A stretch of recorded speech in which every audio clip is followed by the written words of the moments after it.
طويل الشوق يبقى في التراب। বর্তমান যুগের মুসলিমদের জন্য সবচেয়ে বড় পরীক্ষা কি? নিঃসন্দেহে অনেকেই এই প্রশ্নের উত্তরে বলবেন অশ্লীলতা। বিশেষ করে মোবাইল ফোন আর ইন্টারনেটের কারণে এই সমস্যাটি একটি গোটা প্রজন্মের জন্য একটি বিরাট ফিতনা হয়ে দাঁড়িয়েছে। অশ্লীলতা বা পর্নোগ্রাফির বিষয় আসলে সর্বপ্রথম আমাদের যেই ব্যাপারটি সবার আগে স্বীকার করে নিতে হবে তা হলো এর সুস্পষ্ট সমাধান আমাদের জানা নেই। কারণ এই সমস্যাটাই মানব সমাজের জন্য তুলনামূলকভাবে নতুন। হ্যাঁ, জেনা করার ফিতনা হয়তো আদিকাল থেকেই মানুষের জন্য একটা পরীক্ষা হয়েছিল, কিন্তু বর্তমান সময়ে চোখের জেনার ফাঁদে পা ফেলা যত সহজ, এত সহজ হয়তো কয়েক যুগ আগেও ছিল না। দ্বিতীয় যেই বিষয়টি আমাদের মেনে নিতে হবে তা হলো আমরা সবাই জানি এই কাজটি খারাপ। আমাদের যেই ছোট ভাইটি এই সমস্যায় খুব খারাপভাবে ভুগছে, সেও মনের অন্তঃস্থলে বিশ্বাস করে এটি একটি পাপ কাজ এবং এটা ছেড়ে দেয়াই শ্রেয়, কিন্তু সে তা করতে পারছে না। সে বারবার একই ফাঁদে পা ফেলছে এবং এক প্রকার আসক্ত হয়ে পড়েছে। এই সমস্যার সমাধান নিয়ে অবশ্যই 1-2 মিনিট আলোচনা করা সম্ভব নয়, বরং এটা নিয়ে সামষ্টিকভাবে আমাদের কাজ করতে হবে। কিন্তু আজকের এই ছোট্ট রিমাইন্ডারে আমরা একটা পরামর্শ দেব যা আমাদের ছোট ভাই বোনেরা এখন থেকেই কাজে লাগাতে পারে। দেখুন, আপনার মূল সমস্যাটাই হলো আপনি যেই মুহূর্তে এই পাপ কাজের প্রতি দুর্বল হয়ে পড়েন, সেই মুহূর্তে আপনার আর নিজের ওপর নিয়ন্ত্রণ নেই।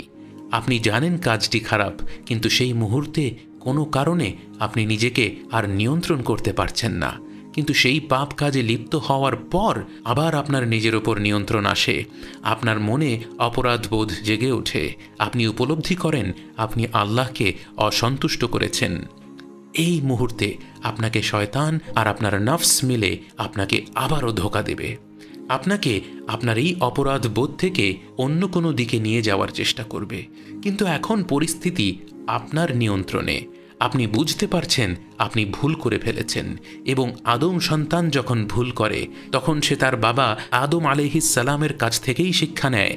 সেই মুহূর্তে আল্লাহর কাছে তওবা করুন। পবিত্র হওয়ার প্রয়োজন হলে পবিত্র হয়ে 2 রাকাত নামাজ পড়ে ফেলুন। নামাজে আল্লাহর কাছে মনের অন্তঃস্থল থেকে ক্ষমা চেয়ে নিন, তাঁর কাছে আপনার দুর্বলতার কথা জানিয়ে দিন। আপনি বারবার একই ভুল করছেন, আপনি সেই ভুল থেকে ফিরে আসতে চান, সে কথা আল্লাহকে বলুন, মন খুলে দোয়া করুন, তওবা করুন, এবং এরপর কোনো একটা ভালো কাজ করুন। হয় কোরআন পড়ুন বা দান সাদাকা করুন। রাসূল সাল্লাল্লাহু আলাইহি ওয়াসাল্লাম বলেন, পাপ কাজ করে ফেললে ভালো কাজ করো, সেটা পাপ কাজটিকে মুছে দেবে। সেই মুহূর্তেই নির্ধারণ করে নিন যে এই পাপ আপনি আর করবেন না। কিন্তু যদি ভবিষ্যতে আবারও সেই পাপ হয়ে যায়, তাহলে আবারও একইভাবে তওবা করে নিতে হবে, আবারও কোনো ভালো কাজ করতে হবে। কিন্তু তাহলে কি আমি মুনাফিক হয়ে যাচ্ছি না? অবশ্যই না। 2টি ব্যক্তির কথা চিন্তা করুন।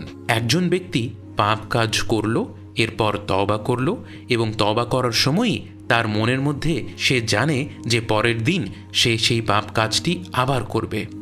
অন্যজন পাপ কাজ করলো, তওবা করলো, এবং তওবা করার সময় মনের গভীরে সে প্রতিজ্ঞা করেছে যে সে সেই পাপ কাজটি আর কখনো করবে না। কিন্তু এই প্রতিজ্ঞা করা সত্ত্বেও সে কিছুদিন পর আবার দুর্বল হয়ে পড়ল, আবারও পাপ কাজটি করে ফেলল। এই 2 ব্যক্তির মধ্যে অনেক পার্থক্য রয়েছে।